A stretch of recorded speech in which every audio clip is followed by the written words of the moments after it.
zona do Ramo Grande tem uma riqueza arquitetónica e etnográfica elevadíssima pela singularidade das peças e pela singularidade das construções.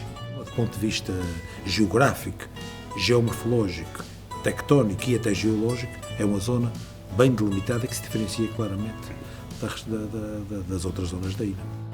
Ramo Grande era, quanto a mim, a grande planície cerealífera da Ilha Terceira, porventura a maior dos Açores.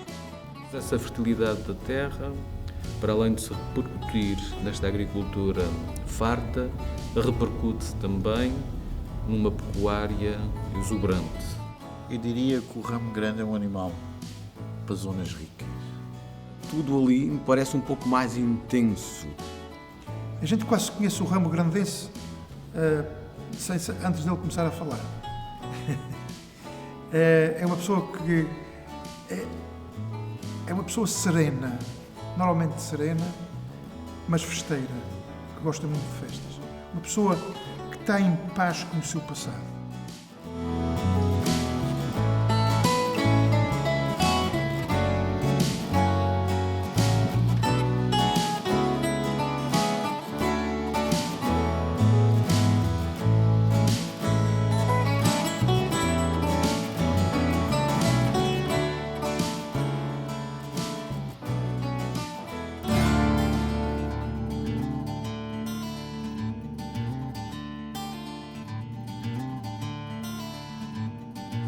O Ramo Grande localiza-se numa das vertentes do vulcão dos Cinco Picos.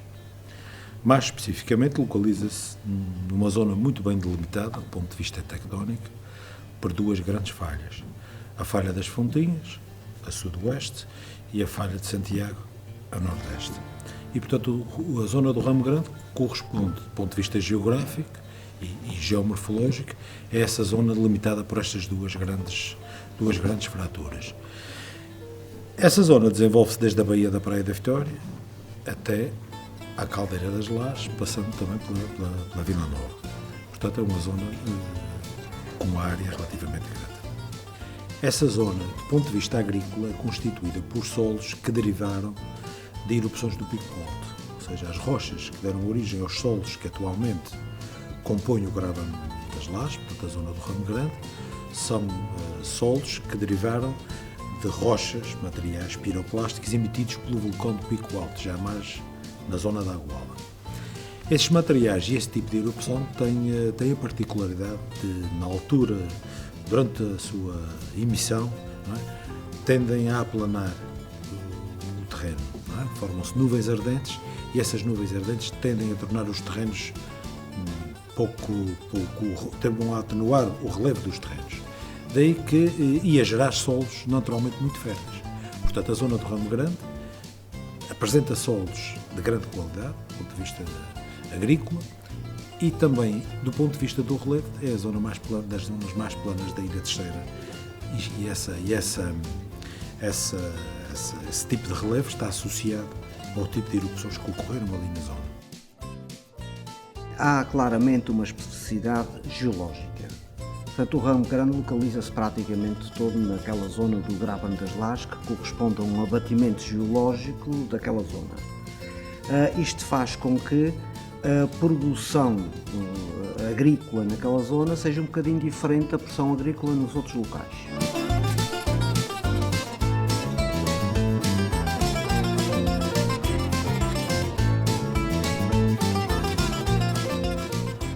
Toda a zona do Graben das Lajes, portanto, toda a zona do Ramo Grande, foi atingida por erupções do Pico Alto, num determinado período da sua história. Essas erupções foram erupções extremamente explosivas e que originaram nuvens ardentes. E essas nuvens ardentes podem originar materiais solidificados, piroclásticos, mas solidificados, que são as chamadas cantarias, ou tecnicamente, se quisermos falar do ponto de vista técnico, o nome da rocha correto é ignimbritos, portanto podem originar ignimbritos. Esses podem ser muito soldados ou pouco soldados, portanto o grau de dureza é muito variável. Na zona das Lajes, por exemplo, os ignimbritos são muito soldados e é aí que se extraíam as famosas cantarias. Porquê? Porque são rochas que apresentam alguma coesão, mas também são fáceis de trabalhar e, portanto, fáceis de esculpir. Daí a sua utilização na construção, sobretudo nessa zona do Ramo Grande, mas em toda a ilha. Portanto, toda a ilha existem construções em que se utilizaram cantarias ou ignimbritos retirados da zona das lajes. Noutras zonas, o grau de soldadura foi menor e, portanto, o ignimbrito está solto. Ou seja, neste caso, originou solos extremamente férteis.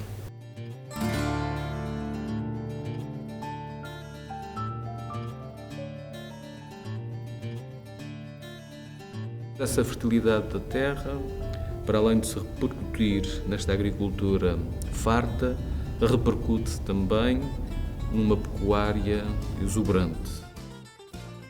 O Ramo Grande sempre esteve vocacionado para a produção de cereais e, portanto, todas as casas têm, de facto, incorporado algo que tem a ver com essa produção e recolha de cereais, que faz com que as casas senhoriais tenham sempre um armazém para colocar o cereal que é produzido em abundância nas ilhas. As ilhas foram, durante algum tempo, o celeiro do país e, portanto, isto revela a importância dos Açores nesta época de produção de cereais. E o Ramo Grande conservou muito dessas características cerealíferas e de trabalhar o próprio cereal. A zona do Ramo Grande foi fundamentalmente e sempre uma zona, portanto, enfim, de cereais e uma zona, portanto, enfim, de gado. Portanto, o pão, portanto, e a carne, e quem diz a carne diz também, portanto, enfim, o leite e derivados, foram sempre, portanto, enfim, as produções, portanto, enfim, por excelência, portanto, do Ramo Grande. Como lhe disse, portanto, o vinho produz-se, enfim, num veio de biscoito que atravessa, portanto, a atual Vila das Lajes. Agora, o Ramo Grande, portanto, é a terra do pão, é a terra do gado. E é uma terra, portanto, enfim, muito rica. Para além de ser a mais extensa, é possível que seja, portanto, a mais rica planície da Terceira. Aliás, portanto, na zona da praia ainda há, portanto, lá topónimos que nos fazem pensar nisso. Vale Farto significa precisamente isso. É ali, portanto, uma zona, a entrada da praia, portanto, em pleno Ramo Grande.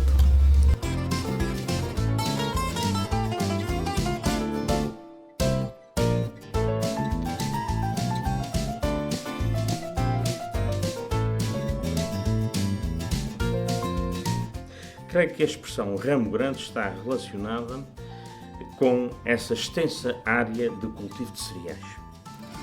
Embora alguns autores também queiram significar Ramo Grande como uma expressão relacionada com impostos que antigamente eram cobrados aos habitantes das ilhas. Mas eu tenho mais apreço pela expressão Ramo Grande em oposição ao Raminho e Ramo Grande muito ligada à planície cerealífera. Uma das questões, portanto, que muito se discute em redor do Ramo Grande é a origem do nome Ramo Grande. É de crer, há uma possibilidade do nome Ramo Grande ter surgido por oposição a Raminho, Ramo Pequeno. Ou o contrário, o Raminho ter aparecido por oposição a Ramo Grande, sendo efetivamente o Ramo Pequeno.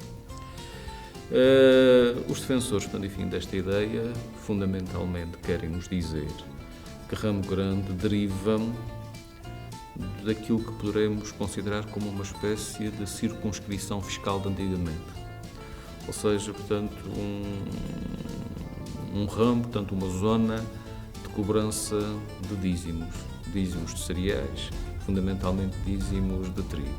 Dízimos esses que eram arrematados por um cobrador que ficava, portanto, com a incumbência de arrecadar, portanto, o imposto junto das populações, de maneira a saldar a sua dívida, portanto, para com a coroa e obter, obviamente, que também algum proveito de natureza pessoal. Todavia, o Ramo Grande não é só cereais, não é só pecuária. Por exemplo, no centro do Ramo Grande, por exemplo, na então freguesia, hoje Vila das Lajes, há um veio de biscoito que vem desde o interior da ilha, que nas Lajes entra pelo Picão, que segue, portanto, até à caldeira. É de crer que a caldeira das Lajes resulte do entulhamento com lava incandescente de uma antiga, portanto, enfim, baía. E nesse veio de biscoito, obviamente, que se produziam outras coisas. E essa produção, portanto, enfim, de coisas diferentes, acaba por criar no ramo grande também uma economia multifacetada. Fundamentalmente, nesse veio de biscoito, cultivava-se a vinha, nesse veio de biscoito, cultivava a fruticultura, nesse veio de biscoito, extraíam-se, por exemplo, lenhas. Ainda no caso das Lajes, e isto tem a ver inclusivamente com o nome da então freguesia Osvila, havia, portanto, uma sucessão de pedreiras, portanto, curiosamente, uma pedra muito moldável, e essa pedra moldável das Lajes estará talvez na gênese daquilo que alguns consideram quase que um estilo arquitetónico peculiar e que também se desenvolve, portanto, enfim, na região, portanto, enfim, do Ramo Grande. Acerca da arquitetura do Ramo Grande, são tantas as certezas quanto as dúvidas. Fundamentalmente também não se sabe quando é que nasceu, portanto, a chamada arquitetura do Ramo Grande. Que me lembre, há duas teses, portanto, enfim, que vulgarmente se utilizam. Uma delas diz que a arquitetura do Ramo Grande é consequente da última queda da praia, de 1841, e que essa arquitetura é resultado, diria eu, que de uma reconstrução exemplar, talvez que guiada pelas exigências técnicas do administrador José Silvestre Ribeiro. Outros, através da averiguação das datas de construção de tais casas, datas que estão expressas na frontaria, portanto, enfim, dos edifícios, dizem que essa arquitetura é uma arquitetura tardia, relativamente tardia, tendo por referência, portanto, a queda da praia de 1841. São casas da década de 1870, de 1880. Se calhar decorreu muito tempo para serem o resultado da reconstrução, portanto, decorrente, portanto, enfim, do terremoto. Aventa-se então a possibilidade de essa arquitetura, de esses belos exemplares de casas, poderem ser resultado, eventualmente, da extinção do morgadio, que surge na década de 1860, que suscita a distribuição de riqueza por mais gente, riqueza essa que depois é exteriorizada na construção destas casas. Uma coisa é certa, em referência à arquitetura do Ramo Grande, em referência à caracterização da arquitetura do Ramo Grande, mais do que os historiadores, mais do que os técnicos, eu diria que foi Vitorino Mésio, poeta e romancista da praia, portanto, natural do coração do Ramo Grande, que no seu Corsário das Ilhas acaba por fazer, portanto, uma caracterização, portanto, muito curiosa destas casas, portanto, enfim, do Ramo Grande, que ele diz que transportam, portanto, enfim, uma alma tradicional que nada tinha a ver com a frivolidade do tempo em que ele escreveu.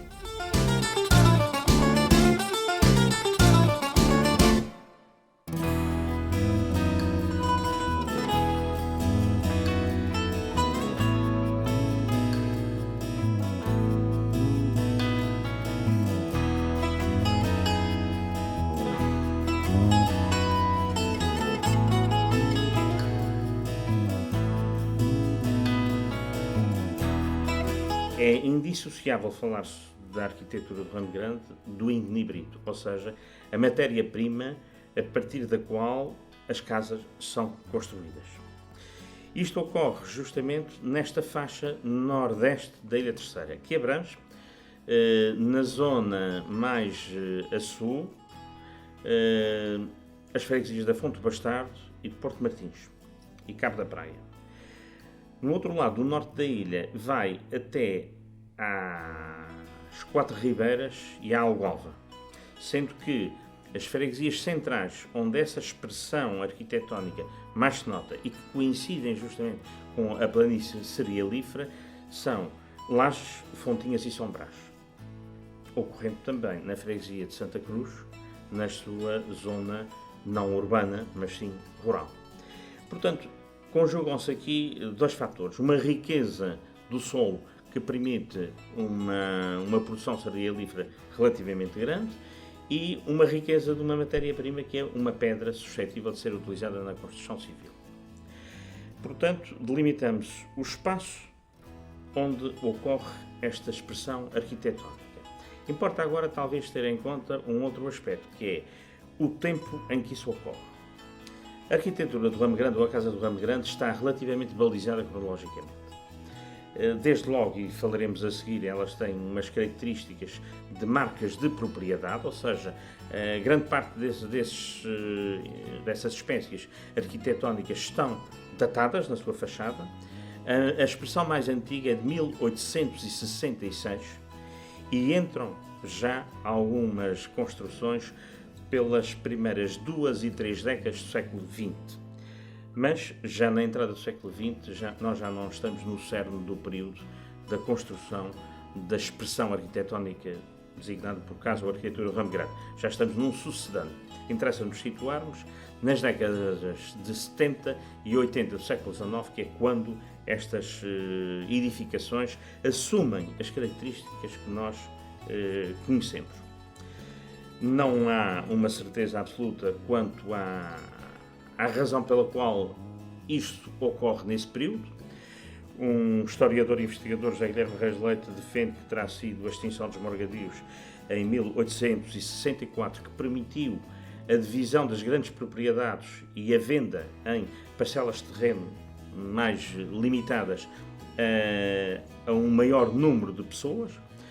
Pessoas essas que passaram a explorar a planície cerealífera e passaram a ter a possibilidade, porque tinham a pedra também nos seus terrenos ou nas suas proximidades, a edificar ou a melhorar as casas que já porventura existissem. Portanto, situa-se no período da segunda metade do século XIX, mais especificamente a partir de 1866, com predominância nas décadas de 70 e 80 do século XIX, a construção das casas do Ramo Grande. As características fundamentais dessas casas não são tipológicas, são formais. Ou seja, a casa do Ramo Grande é uma casa idêntica e decorre de modelos das casas do século XVIII, da casa popular rural do século XVIII. Porventura, ela é uma casa mais erudita pelas suas decorações, aparente uma solidez maior e uma harmonia construtiva muito vincada. Mas os modelos da casa, a casa em L, a casa de 2 pisos ou a casa em retângulo com cozinha adoçada, são modelos já pré-existentes. Isto leva-nos a concluir que, porventura, algumas casas não foram construídas de raiz, mas foram modificadas nesse período. Não há, porém, certezas em relação a essa matéria. Mas o que interessa essencialmente aqui para nos aproximarmos da definição do que é a arquitetura do Ramo Grande é aquela arquitetura que utiliza a pedra, o ignibrito, com uma expressão muito forte em lajes ao longo de toda a construção arquitetónica, nas molduras, nos cunhais, nos socos, nas construções complementares da habitação de apoio agrícola, nomeadamente as caixas de água, que são um fenómeno interessantíssimo. Sabemos que na ocasião não existia água canalizada, existia água em chafarizes públicos, e algumas casas têm, e ainda hoje são visíveis, caixas de água feitas com grandes blocos de pedra de ignibrito, as coberturas dos telheiros dos chiqueiros do porco e as casas para o rumo dos carros de bois com coberturas em grandes lajes de pedra. Portanto, a utilização desta pedra é a expressão fundamental da arquitetura do Ramo Grande. Dá-lhe solidez, dá-lhe elegância, dá-lhe erudição. Acima de tudo, nós não encontramos a utilização de pigmentos na cal, encontramos o branco sobre a pedra escura, do igníbrido. Essa expressão, esse contraste entre o branco e o escuro da pedra marcam essencialmente esta arquitetura. Esta arquitetura desenvolveu-se essencialmente no período já referido, entrou um pouco pelo século XX até aos anos 30, até aos finais dos anos 30. A partir daí, com a inutilização das pedreiras que existiam na planície cerealífera que deu lugar à pista de aviação e com a introdução dos novos materiais, nomeadamente o betão armado na construção civil, deixaram de se construir as casas ditas do ramo grande ou a arquitetura do ramo grande. Hoje em dia é uma herança patrimonial de elevada importância, sabendo-se, porém, que a adaptação dessas casas às condições necessárias para o conforto atual também nem sempre tem sido a mais feliz. Porventura, ocorrem situações de alterações indesejáveis, quando, naturalmente, com o evoluir dos tempos e a necessidade dos habitantes, as casas têm de se modificar. Elas podem se modificar com cuidado, com precauções, de modo a não as descaracterizar em absoluto. Porventura, uma das coisas que mais as pessoas estimam na arquitetura do ramo grande tem a ver também com aquilo que falei, com as marcas de posse. Relacionamos isso, porventura, com os novos proprietários que quiseram marcar as suas novas habitações, as suas construções, inscrevendo ou incluindo nas fachadas cartelas com monogramas da sua família, com as datas de construção ou com alguns outros elementos, nomeadamente a coroa do Espírito Santo. Daqui também podemos ligar e fazer uma referência à abundância que existia nessa zona territorial que dá pelo nome de Ramo Grande, que se expressa também, desde logo, no gado que era utilizado no cultivo das terras, nas planícies cerealíferas, que é chamado o gado do Ramo Grande. Agora, como é que aparece o ramo grande? É impossível dizer que teve origem neste ou naquele animal, ou neste ou naquela raça, ou neste ou naquele conjunto de animais. Mas temos que pensar a coisa de outra forma, que é, imagine, portanto, por volta de 1430, são lançados na ilha diferentes espécies de animais, entre os quais bovinos, exatamente porque se previa uma colonização em breve das ilhas e para que esses primeiros colonos tivessem alguma coisa para se alimentar, soltou-se para o mato cabras, ovelhas, bovinos, coelhos, alguns, enfim, variedíssimas outras espécies. E esses animais, obviamente, que se misturaram. E de onde é que eles vieram? Eles tiveram origem nas zonas mais próximas de onde as caravelas partiam. Nós sabemos, portanto, por exemplo, saíram muitos do Algarve. E, portanto, o que se criou aqui nas ilhas foi uma mestiçagem enorme dos animais que existiam nas localidades de onde vinham e de onde saíam as caravelas.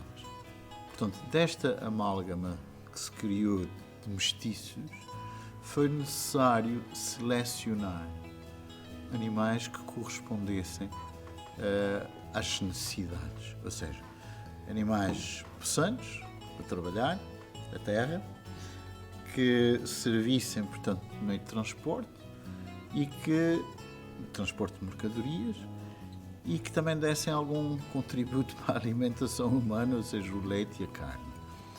E, portanto, do que existia de bovinos na ilha, o homem foi selecionando esses animais de grande porte que nós conhecemos como o ramo grande. E, portanto, esses animais não apareceram assim. Esses animais tiveram que ser feitos pelos próprios, feitos, obviamente, entre aspas, ou seja, selecionados do que havia de animais existentes na ilha, através de cruzamentos muito bem estudados e empiricamente bem estudados. A conclusão a que chegamos é que o ramo grande partilha um património genético de certa forma semelhante ao das outras raças. Ou seja, ele não advém diretamente das outras raças. Ele partilha exatamente daquilo que disse, que é de uma miscelânea de todas elas. Ou seja, podemos pensar naquela situação do povoamento das ilhas em que são lançados animais, são lançados bovinos. Uns podiam ter vindo do norte, a maior parte deles do Algarve. Há uma raça muito importante no Algarve que está praticamente extinta, que é a garvonesa, que é de todas as raças portuguesas a que está mais próxima das raças açorianas. Quais são as raças açorianas? As catrinas, que se ouve imenso falar, que estão ligadas, de certa forma, ao touro bravo da terra, certo? Portanto, temos garvonesas, as catrinas, o touro bravo da terra e o ramo grande. Essas são as raças de bovinos açorianos. E tem lá a garvonesa como sendo a mais próxima. Infelizmente, o ramo grande, como todas as raças autóctones, com a industrialização, com a mecanização da agricultura, enfim, perde interesse. E aí há um movimento internacional que alerta exatamente para o perigo de extinção dessas raças locais. Através da FAO, portanto, gera-se um clima extremamente propício para a preservação das raças domésticas em perigo de extinção. E assim, o ramo grande, que estava em risco, infelizmente, de desaparecer, retomou novamente o seu lugar na agricultura moderna. Obviamente que se expandiu, existe mais ou menos em toda a ilha, em várias ilhas, existe em São Jorge, existe em Santa Maria, existe em São Miguel. Portanto, com esse renascer, pretende-se exatamente que uma raça regional, como uma raça autóctone, se mantenha. E, portanto, como disse, a raça tem sempre uma ligação, o conceito de raça tem sempre uma ligação cultural.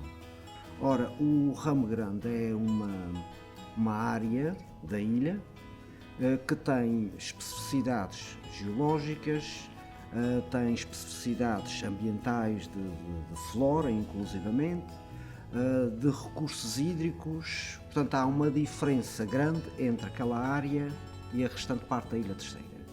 Isso levou a que o homem, ao longo dos tempos, vá utilizando estes vários elementos e incorporando naquilo que possa ser uma cultura do ramo grande.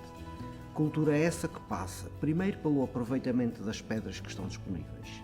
E as pedras que estão disponíveis têm uma gênese vulcânica, mas têm uma dureza completamente diferente das dos outros sítios, e depois também têm uma forma muito fácil de serem trabalhadas, que permite talhá-las mais pormenorizadamente e trabalhá-las com menos dificuldade e incorporá-las naquilo que são as construções do ramo grande. Ou seja, a arquitetura do ramo grande e a utilização da pedra, nomeadamente da cantaria do ramo grande, faz com que haja construções específicas e únicas naquele local, com o uso de uma pedra que também é propícia daquele local. Paralelamente, e utilizando a geologia, há um conjunto de elementos de cariz, quer etnográfico, provavelmente alguns de cariz mais arqueológico, que se traduzem em singularidades nos Açores. Acho que não existe em nenhuma outra parte dos Açores, mesmo a nível religioso, uma unidade cultural, religiosa, semelhante àquela que é o ramo grande, que é uma unidade. Esta unidade passa, não podia deixar de ser, passa também para o fenómeno religioso. É preciso também dizer que o ramo grande é uma das zonas menos acidentadas dos Açores. É uma planície e há muito poucas planícies nos Açores. Portanto, o terreno é menos agreste, menos agressivo, mais dócil. E as pessoas tiveram, eventualmente, uma religiosidade também a partir daí, eventualmente mais pacífica. Nós fomos, quem trouxe a religião juntamente com o povoamento foram os franciscanos, que trouxeram consigo o Espírito Santo, a devoção ao Espírito Santo, que ainda hoje se mantém muito mais do que noutros lugares do nosso país. Mas a nível da religiosidade, a nível de prática religiosa, o Ramo Grande tem uma prática religiosa, julgo que superior ao resto da ilha, sobretudo à zona central da ilha. Tem uma participação laical também muito forte. Tem uma identidade paroquial muito concentrada. As pessoas têm uma identidade de paróquia, uma ideia de paróquia como comunidade, como vivência comum da religiosidade, também muito vincada. E também tem as festas religiosas populares, também são muito características. Tem procissões muito bonitas, tem devoções muito bonitas nas suas procissões de verão e tem sobretudo e aquilo já gostava de falar a seguir, tem sobretudo uma ligação Espírito Santo e hierarquia muito próximas, coisa que não acontece, julgo, em quase mais nenhuma outra zona, não só da Terceira, mas também dos Açores. Aqui na zona do Ramo Grande, eu gostava de realçar uma coisa que pelo menos na Terceira é muito única, que é a muita proximidade entre a Igreja, instituição, hierarquia, com o sacerdote, etc., etc., e o fenómeno Espírito Santo. Como sabemos, o fenómeno Espírito Santo é um bocadinho, apesar de ser um fenómeno religioso, cristão, católico, é um bocadinho paralelo à prática religiosa comum da fé dos cristãos, das paróquias, das igrejas, das missas, dos sacramentos. Tanto que os impérios muitas vezes estão distantes, ou bastante distantes das igrejas, para vincar essa diferença. É o império da liberdade, é o império do Espírito Santo que sopra onde quer, em que o antipoder, o anti-hierarquia, o anti-estrutura social. Uma criança pobre, isto está espalhado em todos os Açores, não é só no Ramo Grande, uma criança pobre recebe a coroa e o cetro do imperador, do homem mais poderoso da terra. Chama-se imperador. Pode uma criança, o poder do Espírito Santo só por onde quer. E este é o ideal do Espírito Santo que muitas vezes eles não veem na igreja.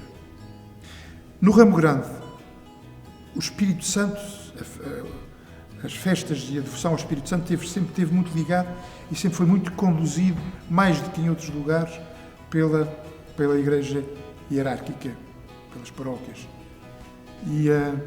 E há uma coisa que distingue nitidamente o Espírito Santo no Ramo Grande do Espírito Santo noutros lugares, que é exatamente o dia de Bodo. O dia de Bodo, que é o dia de Pentecostes, o domingo de Pentecostes, o primeiro, e depois a oitava de Pentecostes, o segundo domingo de Bodo. Estes dois domingos adquirem aqui no Ramo Grande uma dimensão única, e eu falo sobretudo da Vila Nova e também das Lajes, que são dois lugares de peregrinação até ao fenómeno Bodo do Espírito Santo.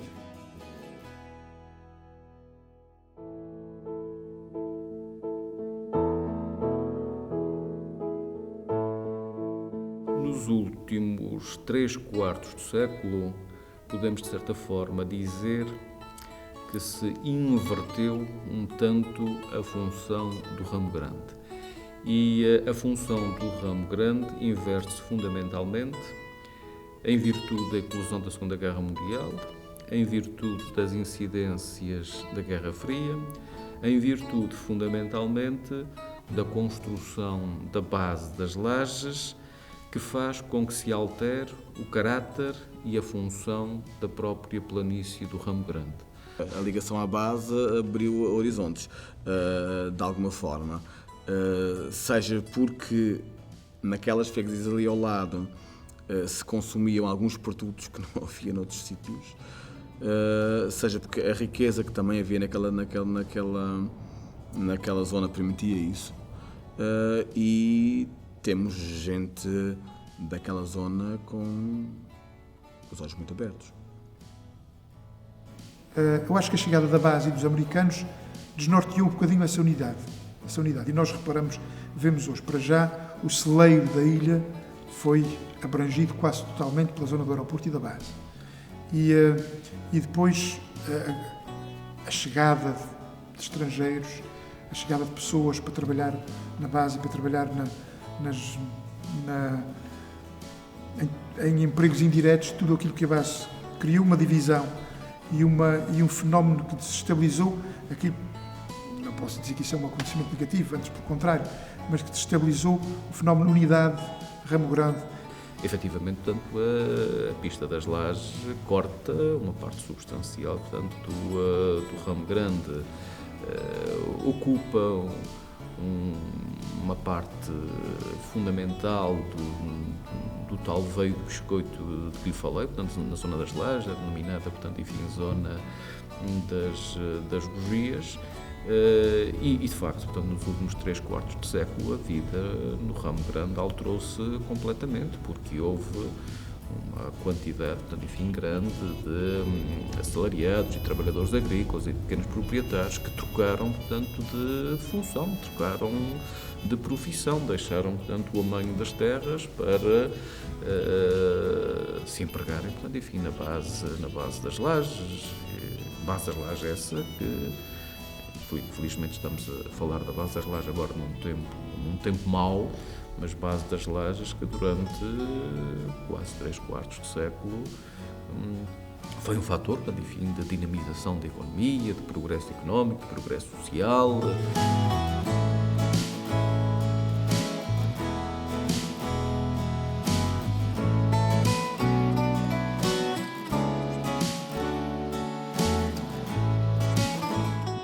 O Ramo Grande é mesmo uma unidade que se diferencia do resto da ilha em muitos costumes e em muitas formas de viver, desde a geografia, e acho que quando falamos de Ramo Grande nunca devemos esquecer qual é o fenómeno geológico ou geográfico que preside ao Ramo Grande, que é a Serra de Cume. Na minha opinião, é a Serra de Cume. A Serra de Cume consegue criar um microclima até para o nosso Ramo Grande. E esse microclima cria outras condições físicas, de produção agrícola, mesmo culturais, nesta unidade que é o Ramo Grande, que se expandiu, porque era uma zona de alguma riqueza, de alguma opulência. A gente vê pela arquitetura do Ramo Grande, vê até pelo legado autóctone, e, portanto, a doçura do clima e da falta de acidentalidade geográfica ajuda a criar um povo, uma zona da ilha também mais propícia ao desenvolvimento. Então gera-se um desenvolvimento eventualmente mais unívoco, mais semelhante, com menos desigualdades, com muito menos desigualdades sociais do que noutras partes. Há uma grande diferença cultural entre as pessoas do Ramo Grande e o resto da ilha? Não, é evidente que não, porque toda a gente está em interação, mas há no fundo manifestações culturais mais arraigadas no Ramo Grande do que em algumas outras zonas da ilha. Tudo ali me parece um pouco mais intenso, porque as coisas feitas naquelas freguesias, eu não posso ir a muito atrás porque não tenho dados para isso, mas o que eu acho é que as coisas feitas naquelas freguesias tomam um nível de intensidade por parte das pessoas. As pessoas empenham-se de tal maneira nas atividades que as transformam, não está aqui em causa mais ou menos qualidade, mas com uma intensidade diferente. O Ramo Grandense tem uma visão ampla da vida. São pessoas orgulhosas da terra onde pertencem. Os terceirenses normalmente são assim. São pessoas festivas, tal como os outros terceirenses, mas são pessoas que se habituaram a uma amplidão de vida. até porque fisicamente nasceram em espaços normalmente largos, as casas estão afastadas, mas não muito umas das outras, as ruas são largas.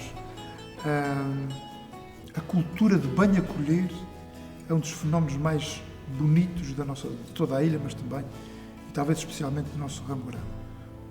A gente quase conhece o ramo grandense antes dele começar a falar. É uma pessoa que é uma pessoa serena, normalmente serena, mas festeira, que gosta muito de festas. Uma pessoa que está em paz com o seu passado.